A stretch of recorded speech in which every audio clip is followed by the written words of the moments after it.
আসসালামু আলাইকুম। অনুষ্ঠিত হয়েছে বীর মুক্তিযোদ্ধাদের সভা। উঠে এলো মুক্তিযোদ্ধা ভাতা, চিকিৎসা সহ অন্যান্য গুরুত্বপূর্ণ তথ্য। জানবো তার বিস্তারিত খবর। তবে আপনি যদি যুদ্ধের জীবন চ্যানেলে নতুন হয়ে থাকেন, চ্যানেলটা অবশ্যই সাবস্ক্রাইব করবেন, পাশেই থাকবেন।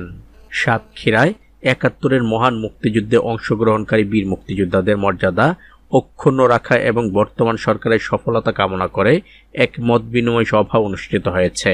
বেলা ১১টায় শহরের পাকাপুল মোড়ে অবস্থিত জেলা মুক্তিযোদ্ধা সংসদ কার্যালয়ে এই সভার আয়োজন করে বাংলাদেশ মুক্তিযোদ্ধা সংসদ সাতক্ষীরা জেলা ইউনিট।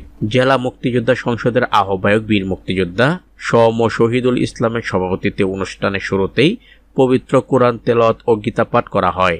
এরপর সাবেক রাষ্ট্রপতি জিয়াউর রহমান ও সাবেক প্রধানমন্ত্রী বেগম খালেদা জিয়ার আত্মার মাগফিরাত এবং বর্তমান প্রধানমন্ত্রী তারেক রহমানের সফলতা কামনা করে বিশেষ দোয়া করা হয়। একই সঙ্গে জেলার প্রয়াত মুক্তিযোদ্ধাদের আত্মার মাগফিরাত ও অসুস্থ মুক্তিযোদ্ধাদের সুস্থতা কামনা করা হয়।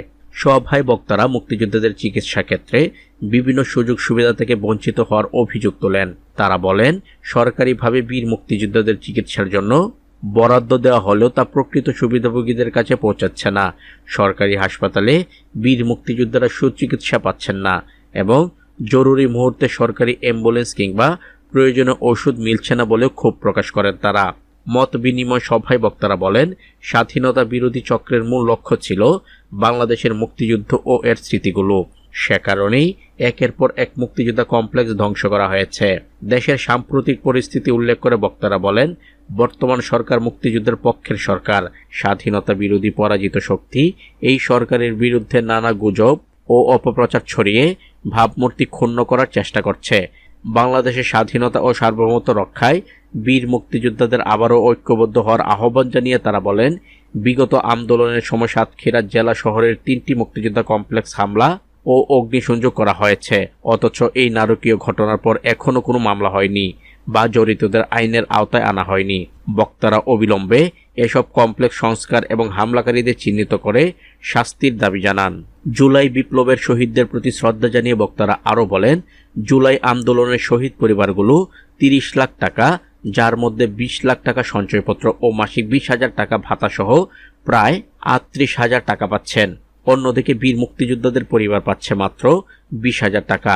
বক্তারা জুলাই আন্দোলনের শহীদদের আত্মার মাগফিরাত কামনার পাশাপাশি ৭১-এর শহীদদের প্রতি বিনম্র শ্রদ্ধা জানান। সভাপতির বক্তব্যে জেলা মুক্তিযোদ্ধা সংসদের আহ্বায়ক সম শহীদুল ইসলাম বলেন, গত ২ জুলাই সাতক্ষীরা সিভিল সার্জন কার্যালয়ে মুক্তিযোদ্ধাদের চিকিৎসা সেবা নিয়ে ফলপ্রসূ আলোচনা হয়েছে।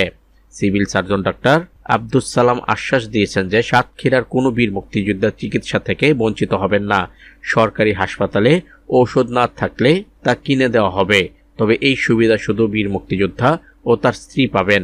সাতক্ষীরা সদর উপজেলা মুক্তিযোদ্ধা সংসদের আহ্বায়ক বীর মুক্তিযোদ্ধা শফিক আহমেদ মোল্লার সঞ্চালনায় সভায় আরও বক্তব্য দেন জেলা ইউনিটের সদস্য সচিব বীর মুক্তিযোদ্ধা মোহাম্মদ মিজানুর রহমান, যুগ্ম আহ্বায়ক বীর মুক্তিযোদ্ধা রফিকুজ্জামান খোকন, বীর মুক্তিযোদ্ধা মাইনুল উদ্দিন, বীর মুক্তিযোদ্ধা সুভাষ সরকার, বীর মুক্তিযোদ্ধা অ্যাডভোকেট নুরুল আলম, বীর মুক্তিযোদ্ধা কামরুজ্জামান বাবু, বীর মুক্তিযোদ্ধা ABM আলাউদ্দিন ও বীর মুক্তিযোদ্ধা আব্দুল জব্বার প্রমুখ।